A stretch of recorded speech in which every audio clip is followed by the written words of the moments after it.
गजाननं भूतगणाधिसेवितं कपित्थजम्बोफलचारभक्षणम् उमासुतं शोकविनाशकारकं नमामि विघ्नेश्वरपादपङ्कजम्।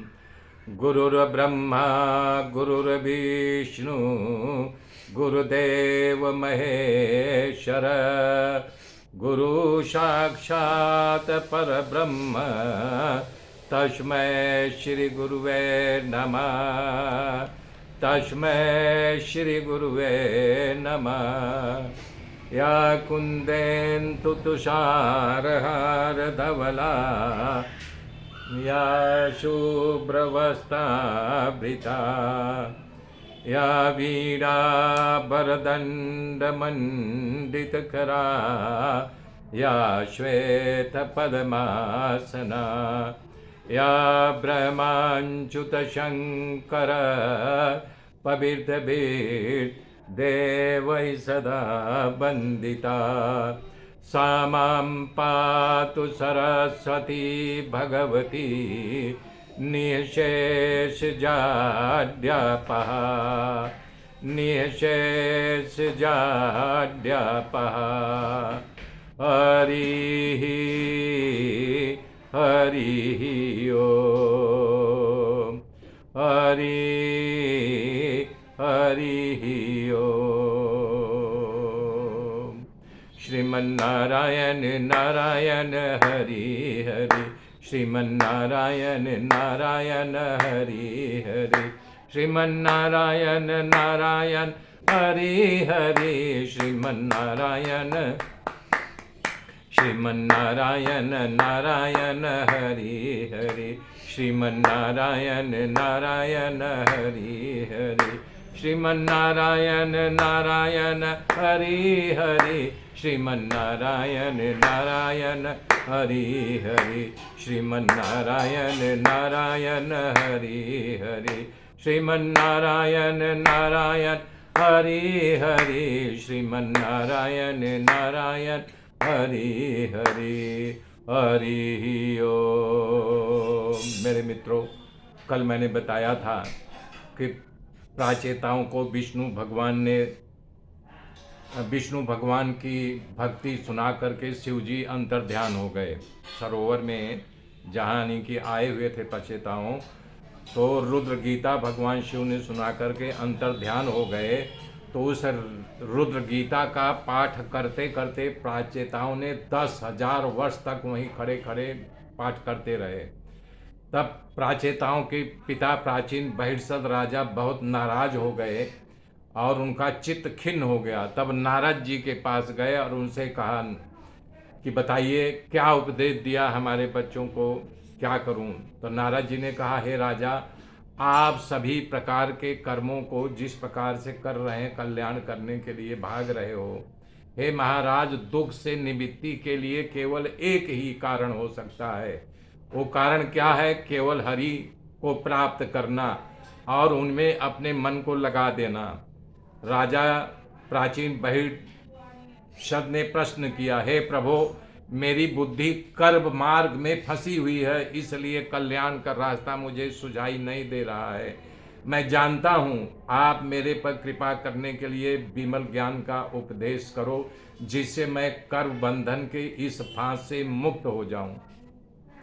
राजा के प्रश्न को सुनकर के नारद जी कहा कि देखो, तुमने कितने यज्ञ किया और यज्ञ में पशुओं की कितनी बलि कर दी, कितने पशु को मार डाला। वो निर्दोष पशु तुम्हारे जो हैं, निर्दोष पशु, वो आकाश में तुम्हारी प्रतीक्षा कर रहे हैं। जब जाओगे तो लोहे की सींग से तुम्हें मारेंगे।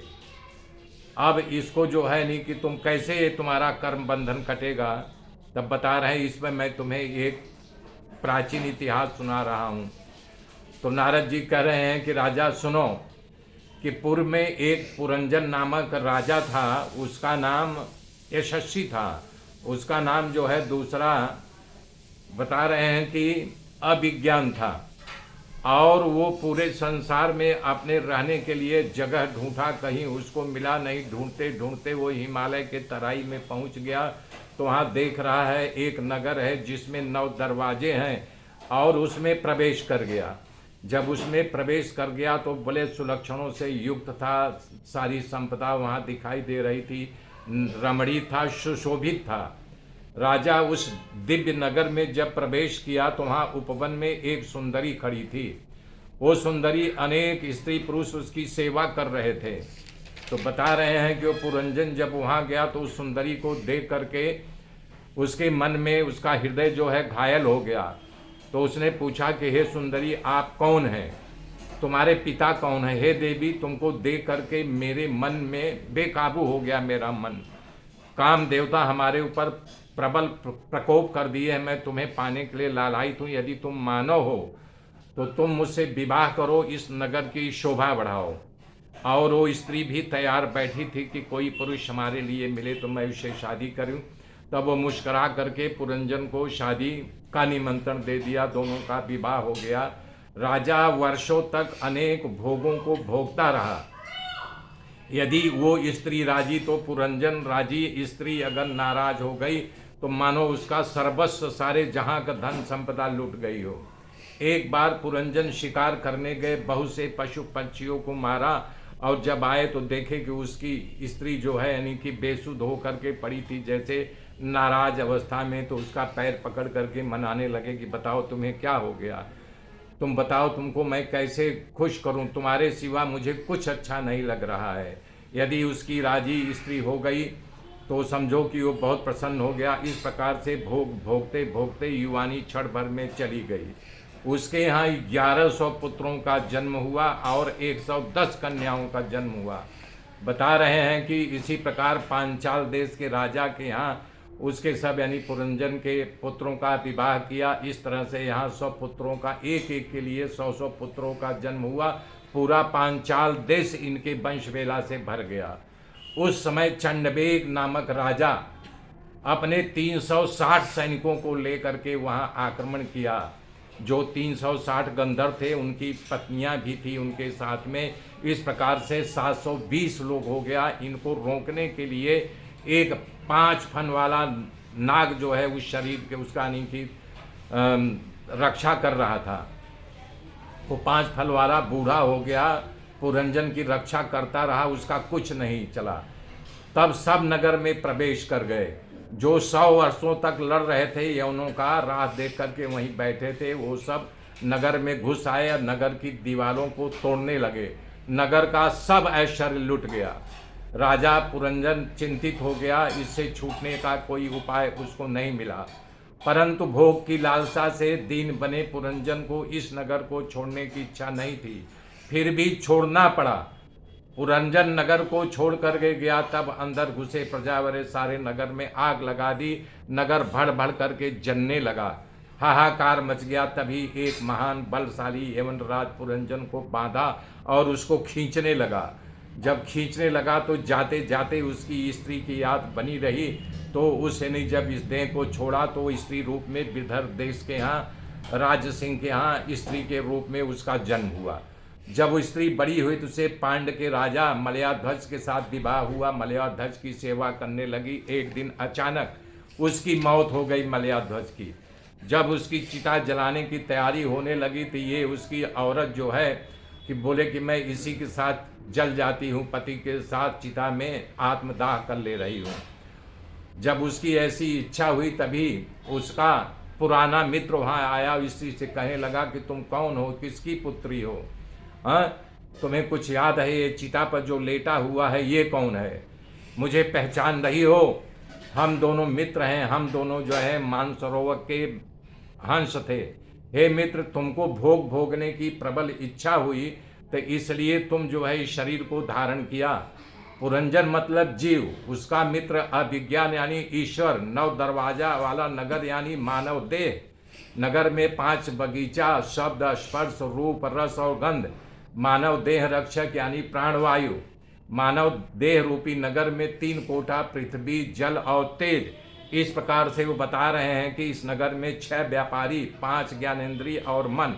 जो मन सारे वासनाओं का करता धरता होता है, वही इस शरीर का इस 5 दुकान है यानी 5 कमदेरिया। इस नगर में 5 प्रधान है, आदि 5 महाभूत। इस नगर की मालिकन स्त्री है जो कि बुद्धि रूपी है। शरीर रूपी नगर बुद्धि रूपी स्त्री जीव रूपी पुरंजन को अपने वश में कर लिया। और इस प्रकार से 100 वर्षों का समय व्यतीत हुआ, लेकिन वो इस चक्कर को नहीं जान सका, माया के चक्कर में ही फंसा रहा।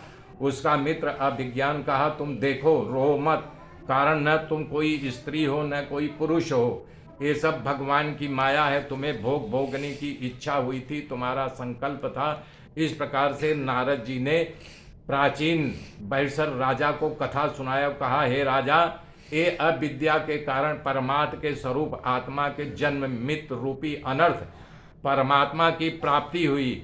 उस अविद्या की निवृत्ति गुरु स्वरूप श्री हरि के सुदृढ़ भक्ति होने पर ही समाप्त होगी, अन्यथा इसकी समाप्ति नहीं होगी। कर्म पे कर्म, कर्म पे कर्म, ऐसे कर्म बढ़ता जाएगा। भगवान वासुदेव कृष्ण में एकाग्र चित्त पूर्वक की गई भक्ति भाव ही ज्ञान और वैराग्य को बढ़ाती है। यदि तुम भक्ति करना चाहते हो तो भगवान कृष्ण की उपासना करना चाहते हो, कथा में मन लगाओ, कथा बार बार सुनो। कथा को सुनते सुनते ही तुम्हें श्रवण कीर्तन करने से शीघ्र भक्ति की प्राप्ति होगी। जब भक्ति की प्राप्ति हो जाएगी, ज्ञान और वैराग्य तुम्हें अपने आप प्रकट हो जाएगा। हे राजा, प्राचीन बहिर् जहाँ भगवान की कथा का वक्ता श्रोता शुद्ध चित्त से भक्तजन रहते हैं, उसी कथा प्रेमी साधु समाज में महापुरुषों के मुख से निकली भगवान कृष्ण का चरित्र रूप शुद्ध आत्मा से अनेक कथा रूपी नदियाँ बहती रहती है। वहाँ जा करके तुम अंजलि भर भर करके पियो। जब कथा अमृत का पान करोगे तो तुम्हें तृप्ति मिलेगी। इस प्रकार से हे राजा, ब्रह्मा जी, शंकर भगवान, मनु, रहा, सनकादि, मरीच, अत्रि, अंगिरा, पुलस्त्य, पुलह, कृतु, भृगु, वशिष्ठ और मैं कुछ कुछ जानते हैं।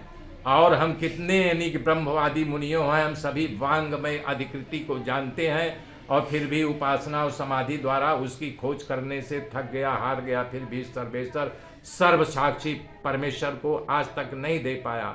हे मेरे मित्रों, आगे की गाथा कल सुनाऊंगा। तब तक के लिए जय श्री राम, जय श्री राम, जय श्री राम।